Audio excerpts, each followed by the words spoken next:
वो देश क्या कभी विश्व गुरु बनेगा जिस देश के गुरुओं के ऊपर लाठीचार्ज की जाती हो। वो देश कभी क्या विश्व गुरु बनेगा जो इस देश की रीढ़ की हड्डी को मजबूत करने में लगा हो, उसे ही अपनी रीढ़ की हड्डी पर इन सरकारों की लाठियां खानी पड़ती हो। वो देश क्या कभी विश्व गुरु बनेगा जो इस देश की युवा की बात नहीं सुनता हो। वो देश क्या कभी विश्व गुरु बनेगा जब इस देश का युवा अपनी बात रखने के लिए सड़कों पर उतरता है तो उसे सरकार की लाठियां खानी पड़ती हो।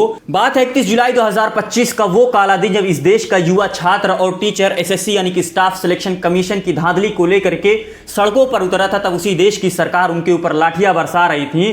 Hello everyone, this is Mohammad Umair और स्वागत है आज के एपिसोड में जहां हम करेंगे न्यूज़ की बात एजुकेशन के साथ। देखिए, इस पूरे मामले को समझने से पहले ये समझ लेते हैं कि आखिर स्टूडेंट और टीचर प्रोटेस्ट क्यों कर रहे हैं, उनके प्रोटेस्ट करने के पीछे का रीज़न क्या है। क्या उन्हें सड़कों पे उतरने का शौक है, या फिर उन्हें सरकार की लाठियां खाने का शौक है, या फिर उन्हें अपने हाथ और पैर तोड़वाने का शौक है। तो इनमें से ऐसा कोई शौक नहीं जो इनका शौक हो। उनका शौक तो बस इतना है कि अपने अधिकार की लड़ाई लड़ना और अपने अधिकार की रक्षा करना, जो उनको कॉन्स्टिट्यूशनल राइट है। देखिए, इस पूरे मामले को समझने से पहले ये समझ लेते हैं कि वो कौन कौन से ऐसे रीज़न है जिसके कारण स्टूडेंट और टीचर प्रोटेस्ट कर रहे हैं। उनके प्रोटेस्ट करने के पीछे एक दो रीजन नहीं है, ऐसे रीजन की लंबी कतार लगी हुई है। वो लंबी कतार मैं आपको गिनाता हूं और आप गिनते रहिएगा। अगर पहले रीजन की बात करें, पहले कारण की बात करें, तो टीसीएस को हटा करके इडिक्विटी को मिला ठेका। यानी कि पहले जो एसएससी का एग्जाम होता था, यानी कि स्टाफ सिलेक्शन कमीशन का जो एग्जाम होता था, वो कराती थी टीसीएस कंपनी, लेकिन अब करा रही है इडिक्विटी कंपनी, जो कि ये एक मांग है कि आप इसको हटा दिया जाए। दूसरी बात कि टेंडर प्रक्रिया में भाई भतीजावाद, यानी कि जो टेंडर की प्रक्रिया थी, यानी जिसे टेंडर मिलता था ये एग्जाम कराने का, उसमें भी भाई भतीजावाद है। दूसरी बात, सेंटर में गड़बड़ी थी, यानी कि ये तीसरा कारण है जो प्रोटेस्ट कर रहे हैं, जिसमें है सेंटर की गड़बड़ी। सेंटर की गड़बड़ी में क्या है कि जैसे कोई कानपुर का स्टूडेंट है तो उसको जो सेंटर मिल रहा है वो अंडमान निकोबार मिल रहा है। अब बताइए, जो कानपुर का बच्चा है वो अंडमान निकोबार कैसे जाए, और मान लो चला भी जाए, उसके पास पैसा है, टिकट भी मिल जाए। लेकिन उसमें जो चौथा रीज़न ये है कि भाई कई छात्रों को तो एक दिन पहले उनको पता चला है कि कल मेरा पेपर है, यानी कि कल मेरा एग्जाम है, मेरा सेंटर कहाँ है, आज रात को मुझे पता चल रहा है, तो मैं कैसे पहुंच जाऊंगा भाई। अब जो कानपुर का बच्चा उसको आज रात में पता चले कि मेरा कल पेपर अंडमान निकोबार है, वो कैसे पहुंच पाएगा। तो आज पहले पता होता तो भाई चलो किसी तरह से वो चला ही जाता भाई, कहीं से पैसा वैसा जुगाड़ करके, तो भाई चला जाता। लेकिन अब पहले एक दिन पता ही चल रहा है तो कैसे चला जाएगा। मतलब इतनी धांधली है कि एक दिन पहले आप बता रहे हैं कि कल आपका पेपर है, या तो आप पेपर ही कैंसिल कर दिए कि नहीं लेंगे पेपर आपके, हमको फ्यूचर की कोई चिंता नहीं है, भाड़ में जाओ आप लोग। तो भाई स्टूडेंट नहीं लेगा भर्ती, नहीं कराएगा, नहीं करेगा तैयारी, जाएगा कहीं मजदूरी करेगा।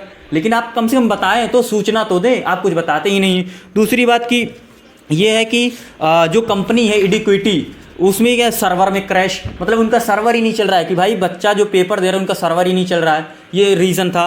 और अगला रीज़न है कि आंसर सबमिट नहीं हो रहा है। मतलब देख, पहली बात तो एसएससी के एग्ज़ाम में टाइम लिमिट होती है। अब उस टाइम लिमिट में जब बच्चा आंसर सबमिट कर रहा है, आंसर सबमिट ही नहीं हो रहा है, तो जब आंसर सबमिट नहीं होगा क्वेश्चन ही नहीं पूरा कर पाएगा, तो इसकी दिक्कत कि आंसर नहीं सबमिट हो रहा है। दूसरी बात, आपकी वेबसाइट नहीं चल रही है, आपकी वेबसाइट स्लो चल रही है, तो आप इस चीज़ को सही करिए। तो अभी ये तो सारे थे रीज़न, ये तो थे कारण जिसके कारण ये प्रोटेस्ट हो रहा है। लेकिन अब इसमें छात्रों की भी कुछ मांगे हैं। पहली मांग ये है कि एसएससी एग्ज़ाम खुद करवाए, यानी कि स्टाफ सिलेक्शन कमीशन ये एग्ज़ाम खुद करवाए, किसी ठेकेदार को ना दे। हमारे फ्यूचर का जो मुस्तकबिल है, जो हमारा फ्यूचर है, वो हम अपने फ्यूचर का क्या कहते हैं फैसला हम खुद लें, हम किसी ठेकेदार पे ना रहें यार, क्योंकि ठेकेदार हमारे फ्यूचर का फैसला करे कि आपका पेपर कहाँ होगा, कब होगा, कैसे होगा, ये आप खुद करवाइए। दूसरा बात, पेपर रद्द हो या गड़बड़ी हो तो उसकी सूचना दीजिए। पेपर रद्द हो जाता है पता ही नहीं चलता, पेपर में गड़बड़ी हो जाती सूचना ही नहीं मिलती है, मिलती भी है तो 1 घंटे पहले, आधा घंटे पहले, जो गया वो क्या करेगा।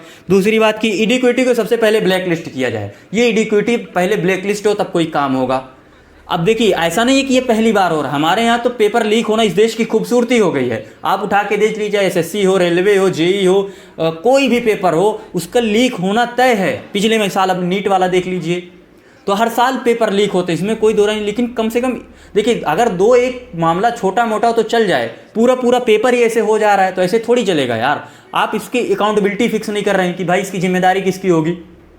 पिछली साल नॉर्मलाइजेशन को लेकर के हुआ था तो आपने कहा था कि हाँ सही हो जाएगा, छात्रों ने प्रोटेस्ट किया, उसमें भी लोगों को चोटें आई, फिर आपने कुछ नहीं किया, फिर वो मामला भूल गए। अब ये नया मामला आप इस और जो स्टूडेंट और टीचर प्रोटेस्ट करना चाहते हैं, आप उनको प्रोटेस्ट नहीं करने देते, आप उनके ऊपर लाठी चार्ज करवाते हैं। कल मैंने एक वीडियो में देखा कि प्रोटेस्ट के दौरान उनके ऊपर लाठी चार्ज कर दी गई। उनमें से एक टीचर हैं जयदीप सर करके, उनके हाथ तोड़ दिए गए यार। एक मैडम है नीतू मैम करके, उनको अरेस्ट कर लिया गया, 4 घंटे बाद उनको छोड़ा गया। आप टीचरों के साथ इस तरह का सुलूक नहीं कर सकते। इवन एक पुलिस वाला तो यहाँ तक कह रहा था विनय सर से कि अगर तुम मर्द होते तो वर्दी पहने होते। बताइए, अब एक वर्दी ये तय करेगी कि तुम मर्द हो कि नहीं मर्द हो। इन्होंने तो लॉजिक का माँ बहन एक करके रख दिया है। मतलब अगर कोई भी व्यक्ति वर्दी नहीं पहना तो वो मर्द नहीं है। तो इस हिसाब से, इस लॉजिक के हिसाब से, जो महिला वर्दी पहन ली अब वो महिला ही नहीं है यार, वो तो मर्द हो गई। ये कौन सा लॉजिक है यार? आप एक अकाउंटेबिलिटी फिक्स करिए यार। नेता को चाहिए कि जो संस्था, उसको चाहिए कि उससे बात करे, वो टीचरों की मांग क्या है, वो कहना क्या चाह रहे हैं। आप बिना कुछ सुने, बिना कुछ पूछे आप उनके ऊपर लाठीचार्ज करवा देते हैं। वो पहुंचे ही नहीं कि आप मारना चालू कर दिए। ये कौन सी बात होती है यार?